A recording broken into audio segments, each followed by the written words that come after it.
ओम की ध्वनि ओ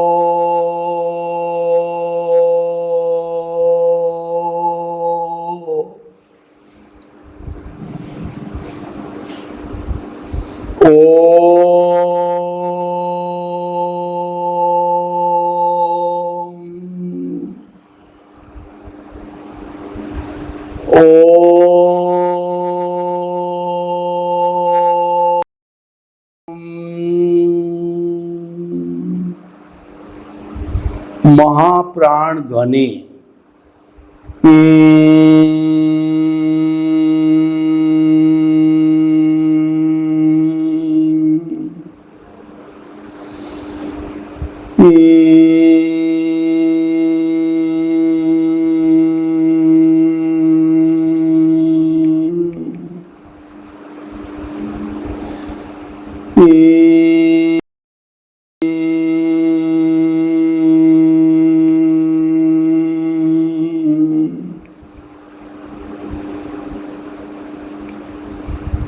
भाई और बहनों, मातृशक्ति को नमन। आज का हमारा बहुत सुंदर विषय है कि क्षमा याचना कुदरत से या व्यक्तिगत रूप से। देखिए, इंसान गलती का पुतला है, गलती करता ही रहता है। To err is human. व्यक्ति तो उसका सुधार कैसे किया जाए, ये आज का विषय है। जो गलती नहीं करता वह ईश्वर है, जो गलती करके सुधार करता है, क्षमा याचना करता है, करेक्शन देता है, वह इंसान है। और जो बार बार जानबूझकर गलती करता रहे तो वह हैवान है, उसका तो कोई भी सगा साथी नहीं है, वो भगवान के भरोसे ही है। तो भाई और बहनों, हम इंसान हैं, हमको ईश्वर वो कब बनेंगे कि हमारे द्वारा की जाने वाली गलतियों का हम प्रायश्चित करते रहेंगे। प्रायश्चित है, क्षमा याचना है, ये सब विनय भाव से जुड़े हुए हैं। ये भीतर के विषय है। व्यक्ति बदलता है, वो भीतर से बदलता है। हमारा जो अवचेतन मन होता है, वहाँ पे सारा रूपांतरण होता है, वो तेजस शरीर कहलाता है। और उस अवचेतन मन में होने कारण वो विश्व की सबसे बड़ी फैक्ट्री है। वहाँ पर भावों का भाव से विचार बनते हैं, वहाँ लेश्याओं से भाव बनते हैं, तो सारा रूपांतरण होता है। इसलिए विश्व की सबसे बड़ी फैक्ट्री है अवचेतन मन, सबकॉन्शियस माइंड और तेजस शरीर है। और उसको हम आर्ट ऑफ द विजन कहते हैं। आर्ट ऑफ द विजन के अंदर हम परमात्मा के साथ जुड़ जाते हैं। हमारा जो परमात्मा शुद्ध ज्ञान, शुद्ध दर्शन वाला है, तो जब वो केंद्र में अवस्थित हो जाता है, हमारे इस जो ज्योति केंद्र पर वो विराजमान हो जाता है, शुद्ध भावों से उनकी प्राण प्रतिष्ठा करके हम ईश्वर रूप में विराजमान कर देते हैं। हमारा जो भगवान बन जाता है, भावों का भगवान बन जाता है, जिंदा भगवान बन जाता है, वो लाइव भगवान बन जाता है। तब उसके लाइव गुण ज्ञान दर्शन है ज्ञान रूप में मिलते हैं। हमको जो है वो आशीर्वाद रूप में मिलते हैं, तो उनकी हम एप्लीकेशन करने लग जाते हैं, हमको अच्छे रिजल्ट मिलते हैं। यानी कि सम्यक ज्ञान, सम्यक दर्शन की एप्लीकेशन करने का काम हमारे आर्ट ऑफ द विजन में होता है। और वह स्थिति तभी आती है जब प्रारंभ से हम अकर्ता बन जाते हैं। यानी कि हमारा जो कहना चाहिए कर्ता भाव, ऑनरशिप जो है, गुरु हमारे से खींच लेता है।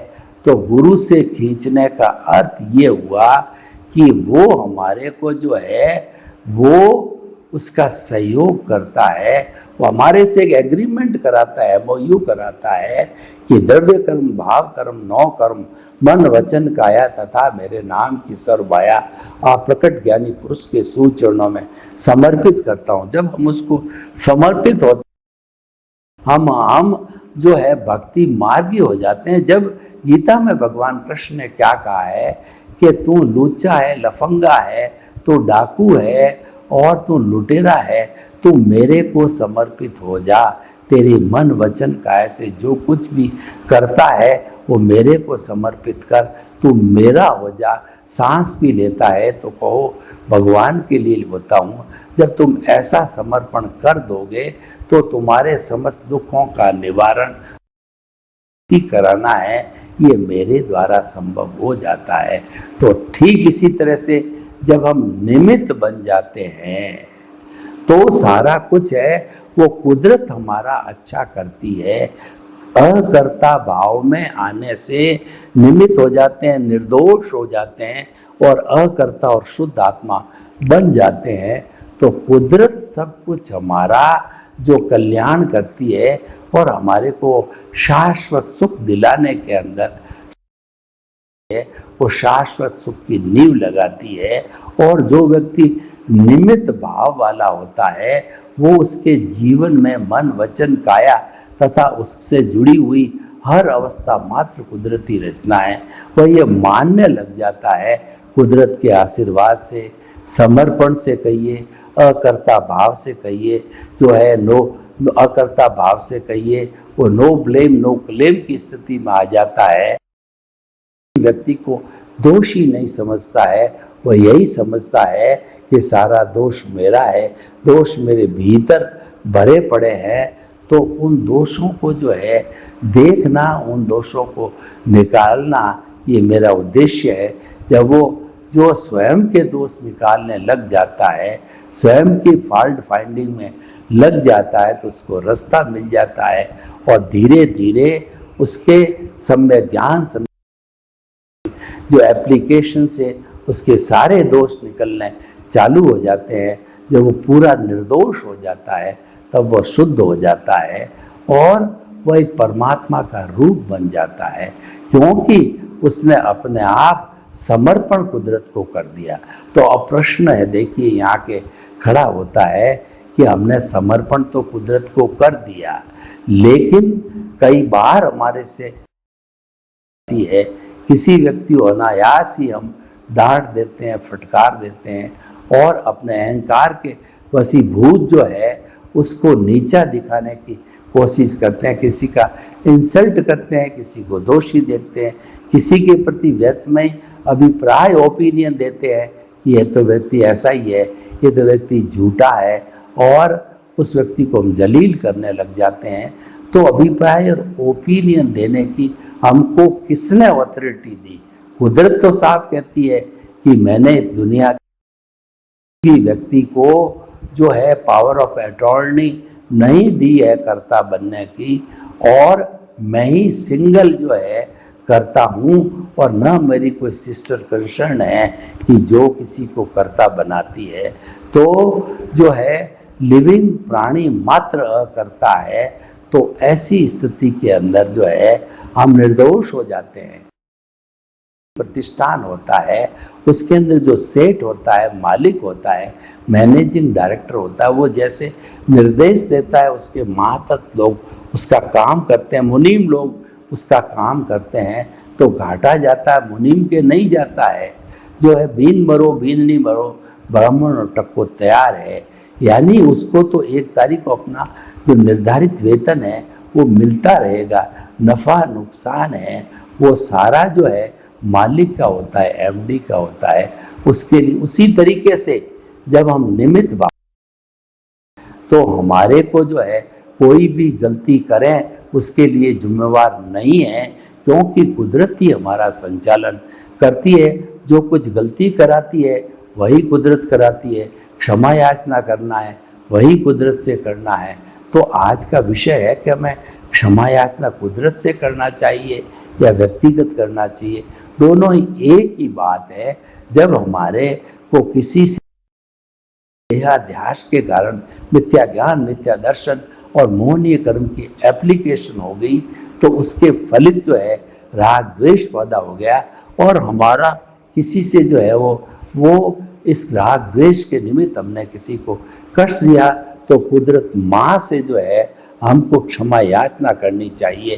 हे माँ, वास्तव के अंदर मैं ज्ञान लिया हुआ व्यक्ति हूँ, मुझे जो है इसको कुदरती, लेकिन मैं भटक गया, इसीलिए मैंने कुदरत के कानून को तोड़ दिया, कुदरती रचना नहीं देखा, मुझे क्षमा करो, क्षमा करो, क्षमा करो। कुदरत करुणाशील होती है, वो जानती है कि अभी जो है ये परफेक्ट ईश्वर नहीं बना है, इसने जो है संपूर्ण रूप से केवल ज्ञान को प्राप्त नहीं किया है, तब तक ये गलती करता रहेगा। लेकिन इसी गलती हर बार धीरे धीरे करके रिड्यूस, वो क्षमा करती रहती है, क्षमा करती रहती है, जब तक कि वो केवल दर्शन को प्राप्त नहीं हो पाता है। और केवल दर्शन, केवल ज्ञान की प्राप्ति करने के बाद तो वो स्वयं ईश्वर बन जाता है, वो गलती कभी करेगा ही नहीं, वो तो जो इस कुदरत से परे चले जाता है। तो हालांकि कुदरत तो जब तक वो मुक्ति को नहीं जाता है पूरा सहयोग करती रहती है, लेकिन वो ईश्वर है इसलिए गलती नहीं करता है। तो भाई और बहनों, जब हम गलती करें तो कुदरत के क्षमा याचना मांगे। और एक दूसरा, वो हम जीवित प्राणी हैं, अभी तक हम मरे नहीं हैं, तो निमित्त जो नहीं मरे हैं, आलोचना, प्रतिक्रमण, प्रत्याख्यान का भी हम एप्लीकेशन कर सकते हैं। यानी कि आपने किसी के साथ बुरा भाव किया है तो आप चिंतन करो कि मैंने इसके साथ में बुरा भाव करके गलती की है, उस गलती को स्वीकारो, ये आलोचना है। और फिर प्रतिक्रमण करो कि वो एक्स की शुद्ध आत्मा भगवान, मैंने आपको बहुत जो तकलीफ दिया, कष्ट दिया, तो इसी मुझे क्षमा करो। जैसे आपके घर में चूहे आते हैं तो आप जो है वो पिंजरे के अंदर चूहे को बंद कर देते हो और वो चूहा 1-2 घंटे वो उस पिंजरे में बंद रहा, तो आप जो उसके भीतर विराजमान शुद्ध आत्मा भगवान को आप जो है वो आप जो है उनसे गलती स्वीकार करो कि मेरी गलती हो गई, आपको घंटा 2 घंटा पिंजरे में रखा, और मैं तो आपसे निवेदन करता हूँ आप मेरे घर पे मत आओ, की नौबत क्यों आवे, कृपया आप हमारे भीतर घर पे नहीं आए तो अच्छा है। तो उसी तरीके से चूहे है या और कोई भी जानवर है, उनसे प्रार्थना की जा सकती है। तो भाई और बहनों, हम आपको बताना चाहते हैं कि आलोचना और प्रतिक्रमण, यानी हमने उस गलती के प्रति गर्रा की, अपने आप में घृणा की और उससे जो है माफ़ी मांगी, उससे माफ़ी मांगी। खामे में सब जीवे मिट्टी में सब भुएसु वेरंग मज न केणई। तो हे जो है मेरे भीतर विराजमान शुद्ध आत्मा भगवान, और जिनके साथ हमने गलती की है उनके भीतर विराजमान शुद्ध आत्मा भगवान जो है, हम आपसे क्षमा याचना करते हैं, हम आपसे क्षमतकामना करते हैं, हम आपसे जो है मिच्छामि दुक्कडम करते हैं, आप हमको क्षमा करो, क्षमा करो और जो है मेरे पापों का नाश करो। तो और क्षमा करता हूँ, आप भी मुझे क्षमा करो, मैं आपको एनओसी देता हूँ और आप भी मुझे एनओसी दो। जब ये सब की एनओसी इकट्ठी होगी तब जाकर के आपको मुक्ति होगी। तो ये हो गया आलोचना, प्रतिक्रमण और प्रत्याख्यान। हमें ये संकल्प करना चाहिए कि आने वाले समय के अंदर मैं किसी को कष्ट नहीं दूंगा और मैं किसी के साथ ऐसी हरकत नहीं करूंगा कि इसको किसी प्रकार का जो है तकलीफ पहुंचे। आलोचना, प्रतिक्रमण, प्रत्याख्यान कहा जाता है, संकल्प कहा जाता है। तो भाई और बहनों, ये दोनों रास्ते हैं। हम जो है कुदरत से भी क्षमा याचना मांग सकते हैं और व्यक्तिगत स्तर से भी किसी से क्षमा याचना मांग सकते हैं। कुदरत तो देखिए लाइव है, तो अप्रत्यक्ष रूप से पिछले जन्म के अंदर भी आपने कुदरत के साथ रहकर किया, तो पिछले जन्म की जो है क्षमा याचना आप कुदरत से कर सकते हो। लेकिन क्योंकि शरीर चला गया तो कर्म किए हैं और उदय प्रारब्ध भाव के साथ में ये वर्तमान का शरीर सोहन राज नहीं कर सकता।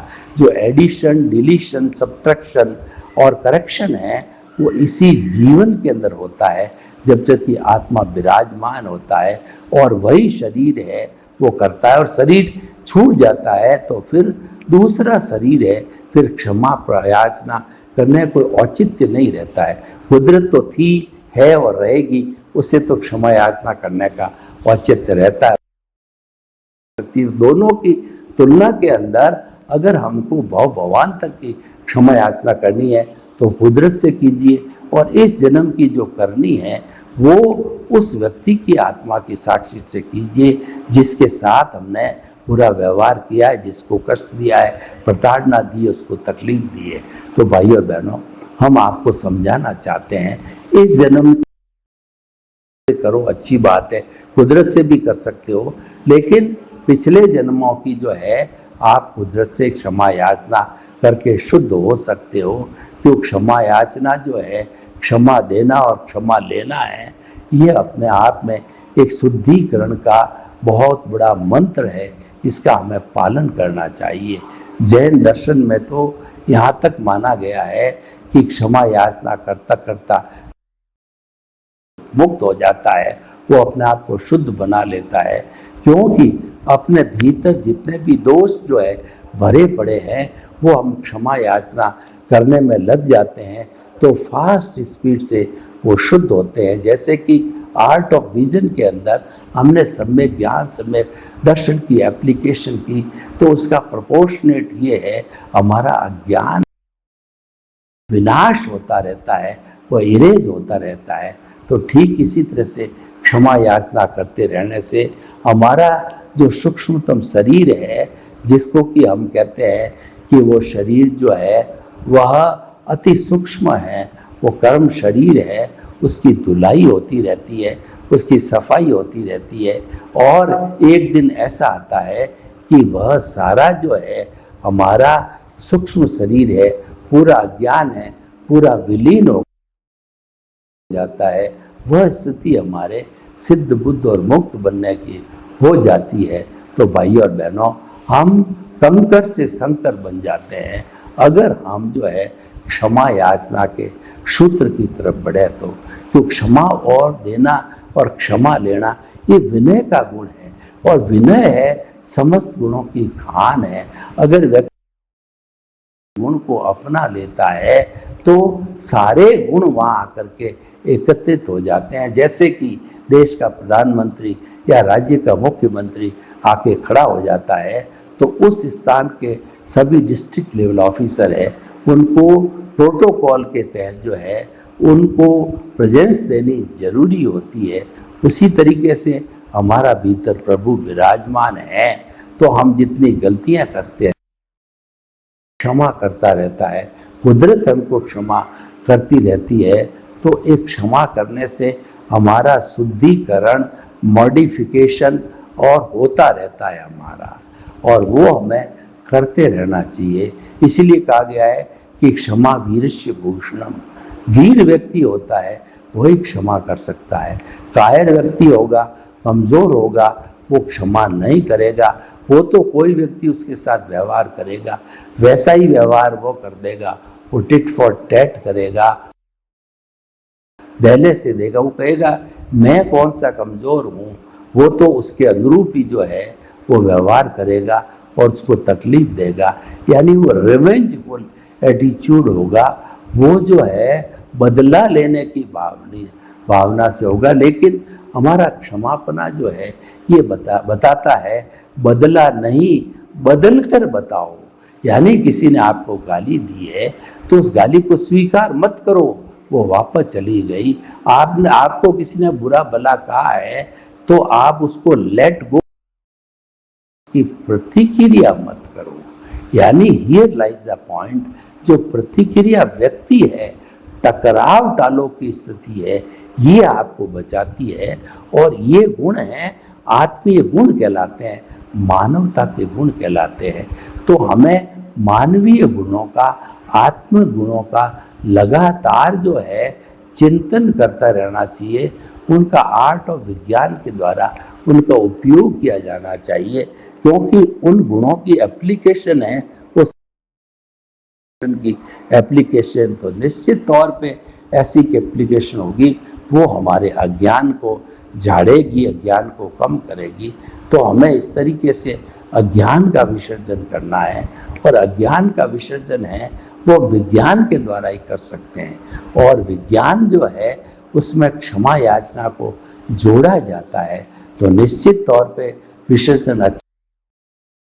तो भाई और बहनों, हम आपको कहना चाहते हैं कि जो है आज का हमारा विषय है कि आलोचना प्रतिक्रमण प्रत्याख्यान है, वो हम कुदरत से भी कर सकते हैं, और उस पर्टिकुलर जीवन के अंदर हम उस आत्मा के साथ, उस व्यक्ति के साथ कर सकते हैं जिसके साथ में हमारा बुरा व्यवहार हुआ, जिसको हमने कष्ट दिया, जिसको हमने तकलीफ पहुंचाई, और जिसको हमने जो है निमित्त निर्दोष माना, हमने उसको जो है निमित्त। हम आपको बताना चाहते हैं कि हमारा आर्ट ऑफ द विजन कार्यक्रम है, ये सनातन सत्य पर आधारित है, और सनातन सत्य वह है कुदरत, और कुदरत के कानून पर आधारित होता है, जो किसी सिद्धांत पर आधारित होता है, जिसमें व्यू पॉइंट नहीं होते हैं। व्यू पॉइंट के अंदर जो है हमारा राग द्वेष होता है, लेकिन जो हमारा जो सिद्धांत होता है, सिद्धांत के अंदर राग द्वेष नहीं होता है, वहाँ तो वीतरागता होती है। तो समस्त सृष्टि किसी का दोष होता ही नहीं है। दोष होता है वो मेरे भीतर दोषों का है, जो मेरे भीतर भरे पड़े हैं। उन दोषों का सेवन करना है, उन दोषों को और बढ़ाना है, तो ये दोष तो स्पष्ट होते रहेंगे और ये गाढ़ हो जाएंगे। इसीलिए हम कहना चाहते हैं कि आप जो है वो दोनों से ही क्षमा याचना कर सकते हो। आप कुदरत से भी कर सकते हो, और व्यक्तिगत स्तर पर व्यक्ति से भी, जिसके साथ में आपका जो है उससे भी कर सकते हो। तो इस तरीके से हमारा ये जीवन चलना चाहिए, और जो जो ये जीवन इस रीति से चलता रहेगा, तो हमारा जितना भी अज्ञान है वो विनाश होता रहेगा, और अज्ञान का त्याग ही सच्चा त्याग है। अज्ञान का जो हम इरेज करते हैं वही सच्चा रूप है, वो होता रहना चाहिए। तो अल्टीमेटली जो है हम इतना भी कहना चाहिए, जो हमारा भुगतने का है वो हमारा सारा जो है भुगतने का सिद्धांत है, वो हमारा परिणाम है, पुरुषार्थ है, और वो हम जीवन भर भुगतते रहते हैं। इसलिए कहा गया है कि व्यवहार शुद्धि से निश्चय शुद्धि, यानी कि जितना आपका व्यवहार पक्ष है, कि जितना आपने लोगों को कष्ट दिया, तकलीफ दिया, उससे जो ये और आपने मिथ्या ज्ञान, मिथ्या दर्शन और मोहनीय कर्म की एप्लीकेशन की, तो उस बढ़ता रहा, सघन होता रहा, और इसके सघन होते होते जो है आप जो है और अधिक दूषित हो गए, और ऐसी स्थिति होती है आपको भाव भ्रमण कराने की स्थिति होती है, मुक्ति की ओर नहीं जाता है। लेकिन आर्ट ऑफ विज्ञान की एप्लीकेशन करने से हमारा जो है ये मिथ्या ज्ञान, मिथ्या दर्शन रूपी अज्ञान इरेज होता रहता है, और इसका संपूर्ण इरेज होने का अर्थ ही हो गया कि आप जो है सिद्ध, बुद्ध और मुक्त। बहनों, हम आपको बताना चाहते हैं कि जो आज का विषय है कि हम आलोचना प्रतिक्रमण किससे करें, तो हमने बताया कि आप अगर मान लो पिछले जन्मों का करना चाहते हो, तो आप जो है वो कुदरत से कर सकते हो, कि कुदरत हर जीवन में मौजूद थी, और वर्तमान का है वह भी किया जा सकता है। इसलिए कहा गया है कि कुदरत का समर्पण है। और दूसरा जो है, हम व्यक्तिगत स्तर पर भी जिसको दुख देते हैं, तकलीफ देते हैं, कष्ट देते हैं, उसका तो इस जीवन में हम करेक्शन कर सकते हैं, यानी उसके साथ भी क्षमा याचना हम कर सकते हैं। तो दोनों मेथड है हमारे सामने हाजिर है, हमें दोनों मेथड का उपयोग लेना चाहिए, और जब ये उपयोग ले लिया जाता है तो निश्चित तौर पे हम जो है शुद्ध हो जाते हैं। तो क्षमा आपको एक शुद्धिकरण का वशीकरण मंत्र है, ये करना चाहिए, ये करेक्शन का सूत्र है, ये सूत्र काम में लिए जाने चाहिए, और जितना जितना हम इसको काम में लेंगे त्यों त्यों हमारा अज्ञान का जो है घटता जाएगा और सम्यक ज्ञान सम्यक दर्शन का डेवलपमेंट होता जाएगा, शुद्धिकरण होता जाएगा। तो इस तरीके से सर्वे भवन्तु सुखिनः सर्वे सन्तु निरामया, लोग के जीवों को सुख मिले, शांति मिले, आनंद मिले और सभी हम आलोचना प्रतिक्रमण प्रत्याख्यान से अपने आप को शुद्ध करके और सिद्ध बुद्ध मुक्त बने आपके प्रति मंगल भावना। ओम शांति।